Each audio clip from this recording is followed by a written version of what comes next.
Ons sê goeiemôre van my kant af en gelukkige Vadersdag van my kant af vir al die paas wat hier is en vir die van julle wat nog steeds in die bed is en breakfast kry. Baie geluk. Ek hoop jy het 'n lekker dag en jy word lekker bederf. Dis Vadersdag en ek moet ten minste so 1 of 2 dad jokes vir julle met julle deel. En hier so 'n paar en ek het probeer translate na Afrikaans toe, maar toe kom ek agter die Afrikaans het nie soveel oomf nie, want is 'n dad joke, dis nie 'n papa grappie nie. So dit sê, I told my wife she should embrace her mistakes and she gave me a hug.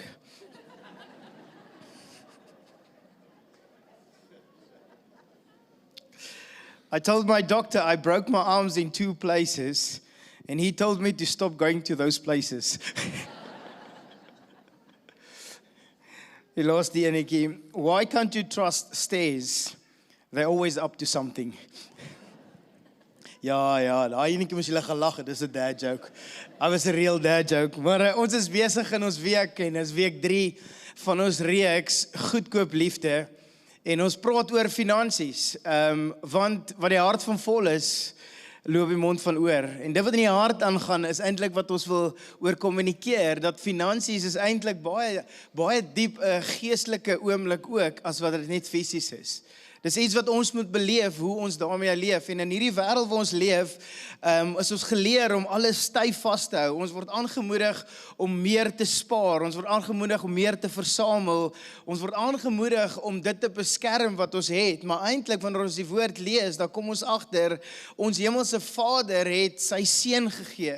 Jesus Christus het sy lewe gegee en Heilige Gees het sy teenwoordigheid gegee.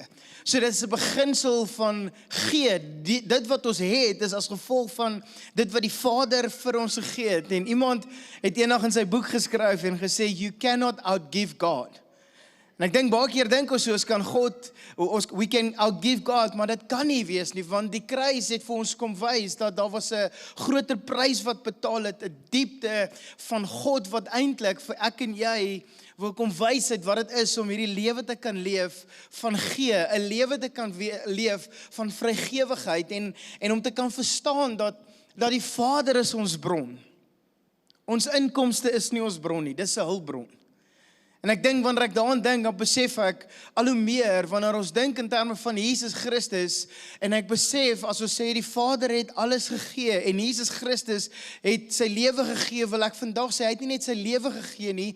As jy mooi gaan lees en sy lewe gaan lees, dan kom jy agter hy het nommer 1 prys gegee, die troon prys gegee sodat hy op hierdie aarde kom leef as 'n wat? As 'n dienaar. Hy het nie hierdie aarde toe gekom, nommer 1, net as 'n koning en gesê, hey, ek het nou my troon prys gegee en hier is ek as 'n koning en nou moet julle almal my dien nie. Hy het dit nie gedoen nie. Hy het gesê, ek is bereid om as 'n dienaar te kom, om nie gedien te word nie, maar ek is hier om ander te dien. Dis wat Jesus kom doen het. Jesus se lewe het so dit kom spreek en wanneer later in sy lewe kom jy agter, hy het letterlik hard gewerk. Hy was 'n krygsman. Hy het met sy hande gewerk. Hy het gewerk en besef dat ek is hier om ander te dien. Ek gaan nie net aan die einde van die dag my lewe gee vir dit wat die Vader van my verlang nie, maar ek wil nou op hierdie aarde terwyl ek met mense leef, met mense agterkom, ek leef anders. En hy het soveel prys gegee tot aan die einde van sy kruis. Het hy sy lewe gegee sodat ek en jy kan besef hy het baie meer gegee en dis waaroor Christendom gaan. As ek en jy vandag hier so sit en ons sê, ek is 'n kind van die Here, ek is 'n volgeling van Jesus, dan is dit nie 'n goedkoop lewe wat ek en jy leef nie, dit kos ons iets, dis 'n prys wat ek en jy betaal. Nou ek sê altyd vir die ouens, 'n opofferende lewe is nie om op die bank te lê met 'n blik kondensmelk en krieket te kyk nie. Dit is nie opoffering nie. Dit kom van self, van natuurlik. Vir van ons, jy weet, ek maai nie op vakansie, ek sal dit doen, behalwe nou die kondensmelk, 10 jaar terug sou ek die kondensmelk gevang het, maar nou, 'n boksie kaster, dan doen ek dit. Maar weet jy wat, dis nie opoffering, maar Jesus kom en wys vir ons, wat het is om hierdie opofferende lewe te kan leef, en wanneer ons daar kom, dan besef ek en jy, met ons finansies, het ek en jy 'n bron in die Vader. Dit wat ons het, is hulpbronne. Maar die actual bron is die Vader. En Matteus hoofstuk 6 gee vir ons hierdie verwysing rondom wat Jesus self kom preek. Nou julle weet dat Matteus 6, hoofstuk 6 is deel van die bergpredikasie wat eintlik vanaf hoofstuk 5 tot en met hoofstuk 7 gebeur. En alles rondom hierdie is eintlik Jesus wat met sy disippels kom praat en hy leer hulle, maar dan is daar groot skare mense wat staan en luister en hulle hoor en hulle sien wat Jesus besig is om te doen en hy lok eintlik hulle nuuskierigheid uit, want hulle besef dit wat hy nou oor praat, is eintlik hoe hulle leef, en hy kom challenge die godsdienstige oomblik. Dis hoofsaaklik wat Jesus hier kom praat, en dan kom hy en hy kom wys wat God se koninkryk eintlik behels, en die kontrasterende oomblik van wat ons moet wees en hoe ons moet leef, en hierdie godsdienstige kultuur wat die mense vasgevang het op daai plek, sê hy, kom ek challenge hierdie. Hoe leef ons, soos ek onthou Dr. Strydom het altyd hierdie woord gebruik, en ek weet nie of ons hom elke dag gebruik nie, maar hoe leef ons 'n autentieke geregtigheidslewe? Yes, Afrikaans dis nou die pappa wat hier uitkom. Hoe leef jy hierdie authentic lewe? Hoe leef jy hierdie lewe wat mense sê, wow, dis iemand wat so lewe leef en nie agter 'n masker die hele tyd kom leef en Jesus kom en hy begin hierdie godsdienstige goed aanspreek hoe mense leef, en want hulle wil graag in die openbaar waar hulle geken word as hierdie geestelike reëse, en in die openbaar wil hulle geken word as mense wat al hierdie goedjies doen, maar dan sê hy eintlik, maar in jou hart en in jou binnekamer is jy eintlik 'n fake. Dan leef jy nie soos wat jy sê jy moet leef nie. En dis vir my altyd, wanneer ons praat van hierdie geregtigheid, dan besef ek die kruis van Jesus, en ek het dit al by ons Bybelskool soveel keer daarvan vertel, is om te verstaan dat daar's 'n private geregtigheid. Dit is my verhouding met God die Vader, dit is hierdie private geregtigheid, en koninkryksbeginsel lewe sê daar's ook 'n publieke geregtigheid. Dit is hierdie verhouding wat ek het met mense en met die gemeenskap, en daai twee, my vertikale en my horisontale verhouding sê eintlik, dit verteenwoordig dit wat die kruis kom verteenwoordig het. Dis hierdie verhouding, met hierdie verhouding word die kruis waarvoor Jesus gesterf het. En Jesus kom en hy kom challenge hierdie gedagte, en soveel keer dat mense besef, ek en jy het 'n bron in hierdie lewe, en sy naam is God die Vader. Hy is die een wat vir ons kom voorsien, en daaroor kom beklemtoon hy hierdie heel aan die einde van hoofstuk 6, wanneer hy eintlik op 'n plek kom waar hy sê, hou op worry, goeie Afrikaanse woord. Bekommernis sê eintlik dat ek laat toe dat vrees in my hart inkruip, en ek vertrou minder op God, maar ek vertrou meer op wat ek het en wat ek bekom het. En so inteendeel, die Griekse woord, die oorspronklike Griekse woord vir bekommer is eintlik om uitmekaar getrek te word of verdeel te word. Ek wil eintlik die woord gebruik is om uitmekaar geskeer te word. Jy word geskeer, in die een oomblik wil ek vertrou, maar in die ander oomblik vrees ek is onseker, en Jesus kom, hy sê, hoekom worry julle oor al hierdie goed? Hoekom bekommer jy jouself oor alles wat gebeur? Wat hy eintlik vir ons wil kom sê, onthou net, jy het 'n bron, en die bron wat jy het, is God die Vader, die voorsiener, die een wat na jou sal omsien, en dis waaroor dit op neerkom. Hy gebruik hierdie twee natuurlike voorbeelde van, kyk na die voëls, en kyk na die blomme, niks van dit, hulle doen niks om nadat ek na hulle kyk nie, en tog worry jy, hulle worry nie, en dan gebruik hy hierdie voorbeeld, vir ek en jy, wanneer Jesus dit aanspreek in vers 32, dan sê hy, julle hemelse Vader, it's amazing, julle hemelse Vader weet tog wat julle alles nodig het. As God weet wat ek nodig het, dan moet ek hom kan vertrou. Ek het nog nooit, in die laaste 18 jaar van pa wees, het ek nog nooit my seun gehoor na my toe kom en sê, papa, Jesus, ek wonder nou, wat gaan ek môre vir skool eet? Gaan daar genoeg brood wees, sodat ek vir my broodjies kan maak?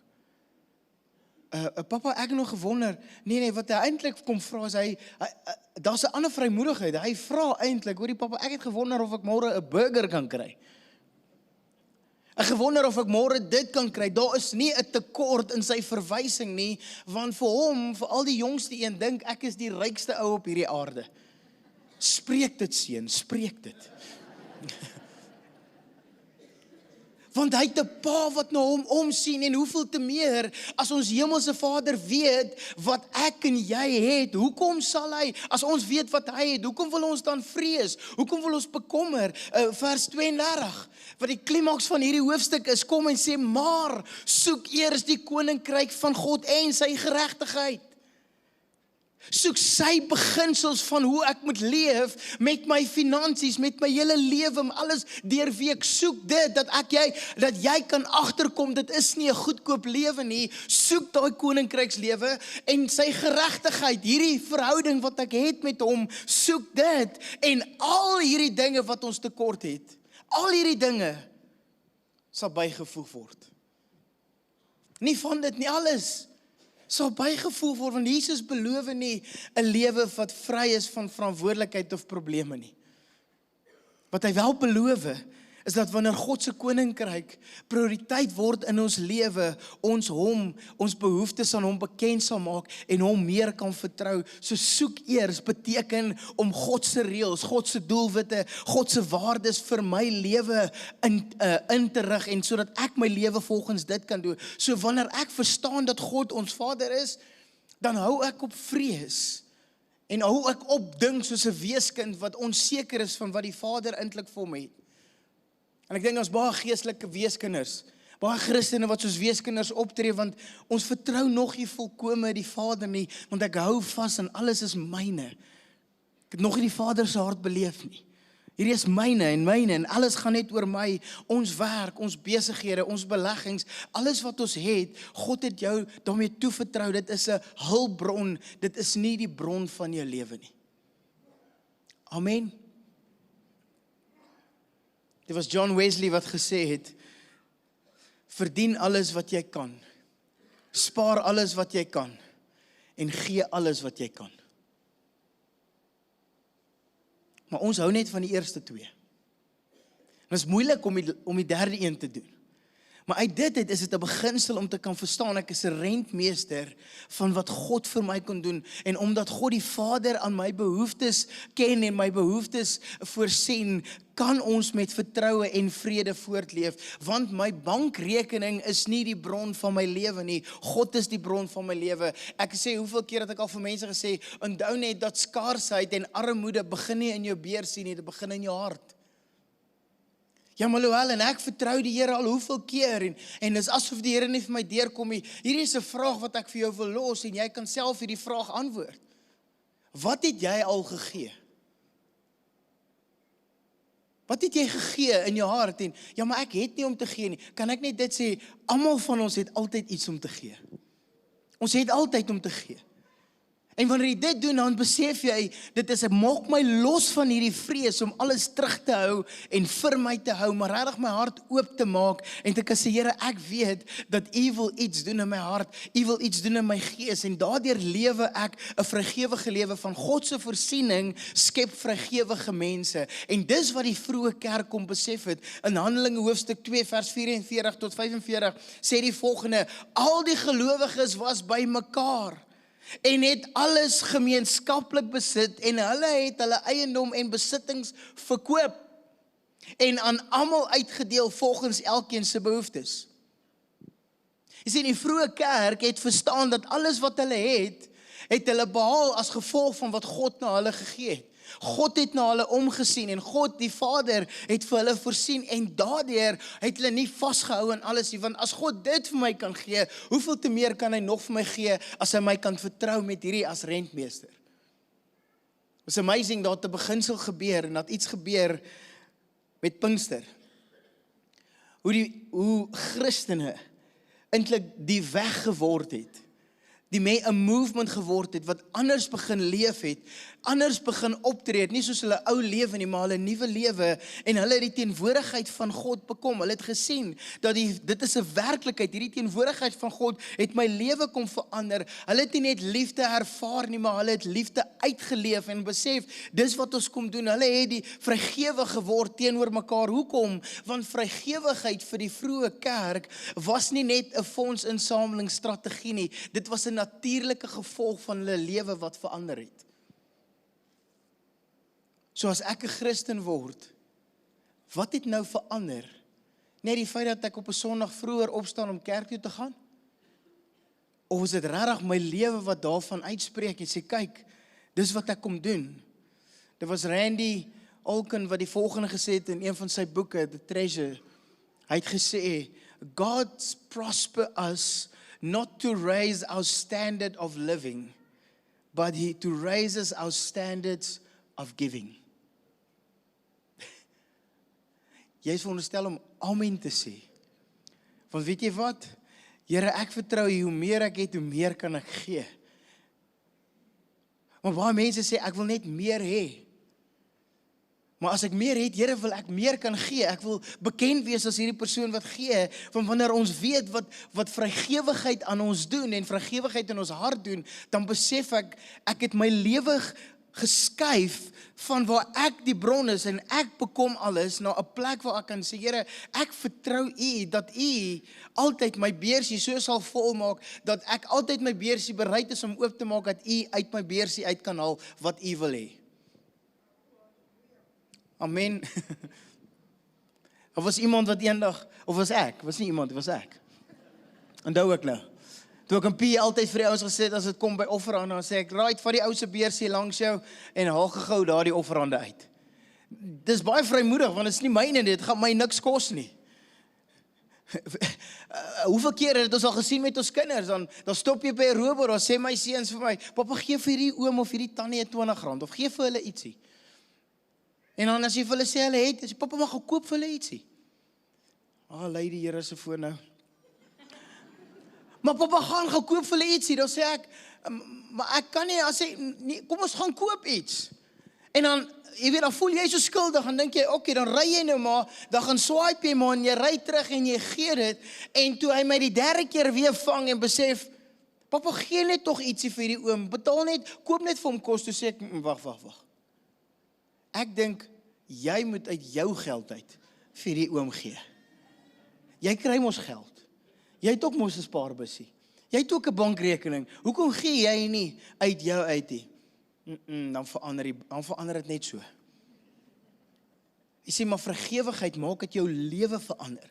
Want koninkryksfinansies elimineer die tekortkoming in my lewe. Om koninkryksbeginsels in my lewe in te bou, elimineer eintlik die skaarsheidmentaliteit, om alles vas te hou wat ek het, en Handelinge, hoofstuk 4, wanneer die kerk gaan net aan met hierdie beginsels, die kerk groei, en hoe meer die kerk groei, en hoe meer die kerk meer kerke word, hoe meer sien ons hierdie beginsel toeneem, want in hoofstuk 4 sien ons iets amazing wat gebeur, terwyl hulle so saam is, en saam bid, en jy kan saam met my lees, as jy jou Bybel het, kan jy saam met my gaan lees, en vanaf vers 32, maar in vers 31, en toe hulle gebid het, toe hulle by mekaar was, hierdie kerk, is iets amazing wat gebeur, het die plek waar hulle by mekaar was geskud, en hulle almal was gevul met Heilige Gees. So dit beteken, hulle het van wie hulle was, het hulle lewe so verander, en Heilige Gees se werking in hulle lewe het iets kom doen, en dan sê dit, en hulle het die woord van God met vrymoedigheid gespreek,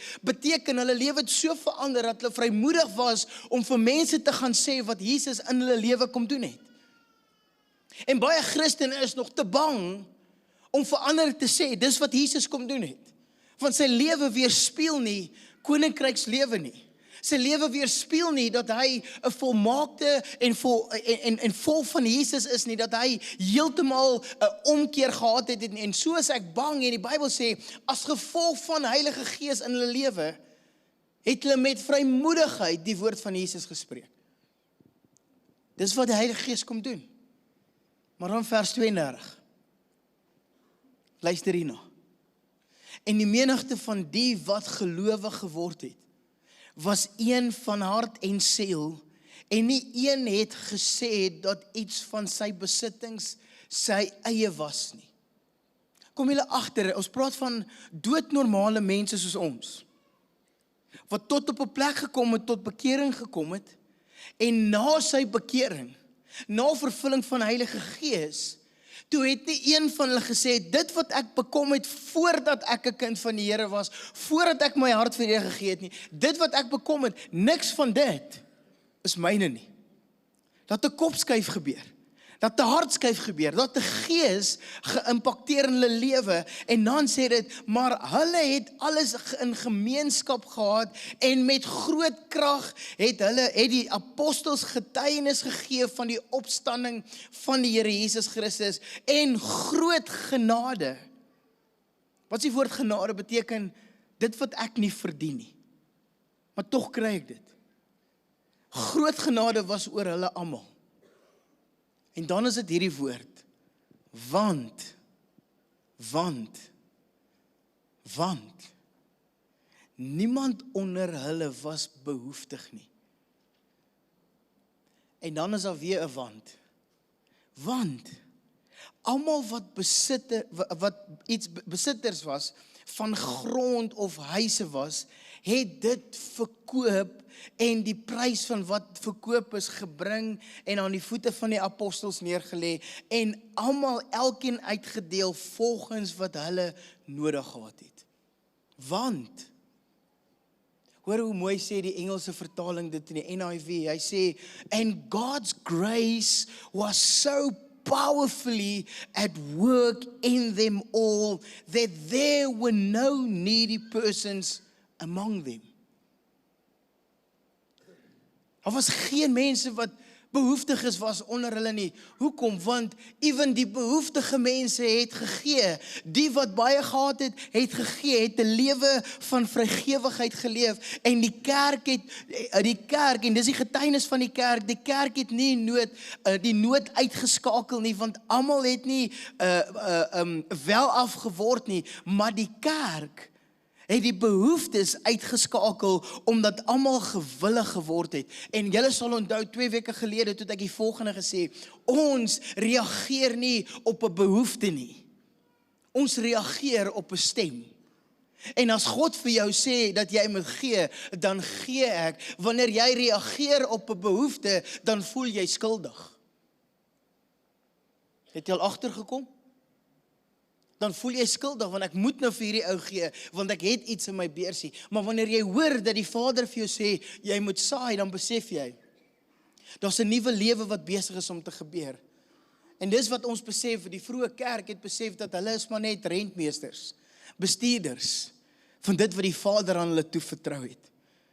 Maar dit wat God vir jou gee, is nie net noodwendig alles net vir jou verbruiker nie. Dis eintlik om te besef, Here, U wil ander mense seën deur my. Wanneer ek my hand oophou, om te kan sê, Here, dit wat ek het, behoort aan U, is God se finansies besig om deur jou te vloei, en nie net vir jou nie. Besef, Here, dankie dat dit wat ek het, is U bereid om deur my te laat werk. Van goedkoop liefde, hou altyd terug. Maar diersame liefde, is altyd bereid om prys te gee daarvoor. Is altyd bereid om te gee, en ek wil afsluit met hierdie storie, wat deel is van hierdie kerk in die volgende hoofstuk, in hoofstuk 5. Dis 'n storie van Ananias en sy vrou Safira. En hierdie storie gaan daaroor, dat weer eens het hulle op 'n plek gekom, hierdie kerk, en besef, ons moet alles wat ons het, moet ons verkoop. En niemand was gedreig om iets te verkoop, en niemand was gedreig om iets prys te gee nie. Dit was net 'n koninkrykslewe. Almal het vrywillig, dis wat die Bybel sê, vrywillig het hulle op 'n plek gekom en besef, ek wil graag gee, ek wil graag hierdie lewe kom leef, ek wil 'n ander lewe leef. Dit was nie, jy gaan gestraf word as jy dit nie doen nie. Dit was vrywillig. En hulle, hierdie 2 mense, Ananias en Safira, het op die einde van die dag gehoor wat besig is om te gebeur in die kerk, en sê, weet julle wat, ons gaan ook ons stuk grond verkoop. En wat hulle nie besef het nie was, op daai stadium, die besef, hulle het hulle grond verkoop, en En Ananias het besluit, hy gaan 'n gedeelte daarvan terughou vir homself. Hy vrees so 'n bietjie, ek is bang. Ek gaan nie genoeg hê nie. En sy vrou het geweet hiervan. En so het hy teruggehou en wat hy nie besef nie is, iets het gebeur voor dit, maar hoor wat sê vers 3. Toe sê Petrus vir Ananias, waarom het die Satan jou hart vervul om vir die Heilige Gees te lieg? Waarom het hy dit gedoen?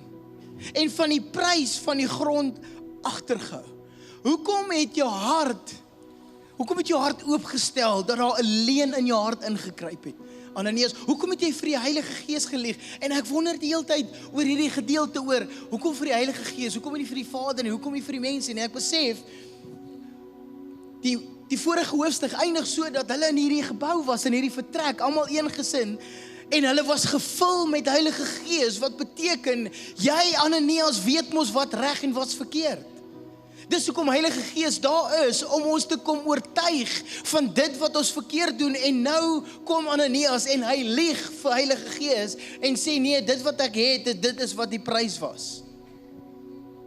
En dis baie keer wat ons as mens doen, as Christene. Ons hou baie keer terug, want ek is bang om die Here te vertrou. Ek is bang om daai oorgawe te maak, want Ananias en Safira wil graag die heerlikheid beleef in die uiterlike. Dat almal sien, hulle is hierdie vrygewige mense, maar sonder opoffering. Hulle was nie bereid om 'n volle prys te betaal nie. Die probleem was nie die bedrag wat hulle gegee het nie, die probleem was eintlik wat in hulle harte aangegaan het. Die probleem is nie die bedrag wat jy gee nie. Die probleem is wat in ons harte aangaan om te kan sê, Here, ek vertrou U as my Vader, as my voorsiener. Hoekom wil ek die voorsiener wees? Ek is net 'n hulpbron, Here, U is die bron. Jy sien, hulle wou die seën van vrygewigheid hê, sonder die koste van oorgawe. Net so bietjie nog terughou, Here. Was A.W. Tozer wat gesê het, wat ons ook al besit bo en behalwe wat ons nodig is vir ons lewe wat ons leef, is 'n trustfonds vir die Here se koninkryk. It's my amazing. It's 'n trustfonds, is daai fonds wat daar lê, is die koninkryk vir God. Ek sê, Here, dis wat die Here wil kom doen, en ek wil jou vandag kom oproep om te besef, ons het dit al soveel keer vir julle geleer om te sê, die kruis is die bewys, maar Jesus se lewe was 'n bewys van gee. Die kruis is die bewys van die oorgawe van 'n ultimate lewe vir jou en my. En soos ons geleer is dat vrygewigheid nie daar is om iets te verloor nie. Wanneer ek vrygewig is, verloor ek nie. Maar dit gaan daaroor om ons harte te posisioneer tot 'n volle oorgawe teenoor God die Vader en te sê, Here, ons weet, U is ons bron. En ons gee nie om God se liefde te verdien nie. Ons het al reeds sy liefde verdien. Ons het dit al reeds, inteendeel, voordat jy 'n kind van die Here geword het, voordat jy jou hart vir die Here gegee het hy al reeds sy liefde vir jou en my gegee. En so Jesus is minder besorg oor hoeveel jy het, en hy is meer besorg oor wat jou hart het. Jesus is meer besorg dat jy net besef dat jou hart moet belyn wees met God se wil en God se plan. Dat God die Vader, die bron, die voorsiener is. Dat ons nie ons harte sal vashou in die tydelike nie. En ons harte sal vertroue sal plaas in dit wat net tydelik is nie. Maar dit wat ewigheid is, God die Vader. Amen. Ek wil jou aanmoedig om saam met my te staan vandag. Net jy vandag jou hand net op jou hart sal sit. Sê, Here, ek wil vandag my hart kom beskerm. Wat ek weet, meer as wat ek het, gaan oor U wat in my hart en deur my hart iets wil kom doen. En so Vader, wil ek kom bid vir elke persoon in hierdie vertrek en almal wat aanlyn kyk. Mag U ons harte kom belyn met U wil en U plan en sal weet, Here, dat U is ons bron. Here, alles wat ons het en alles wat ons bekom het oor die jare, wil ek bid, Here, dat daar ryklike seën daaroor sal wees. Maar Here, dat ons dit sal besef dat ons is net 'n hulpbron, want ek kan nog steeds op U vertrou, dat my inkomste nie my bron is nie, Here, maar U is my bron van hierdie lewe. Ek bid, Vader, dat U ons harte sal arresteer. Ons lewe weer opnuut kom belyn, net soos die vroeë kerk, 'n lewe geleef het van vrygewigheid. En dit was vrywillig, omdat Heilige Gees iets in hulle hart en hulle gees kom doen. Seën elkeen vandag, in Jesus naam. Amen. Amen. Kom ons sing saam hierdie laaste lied.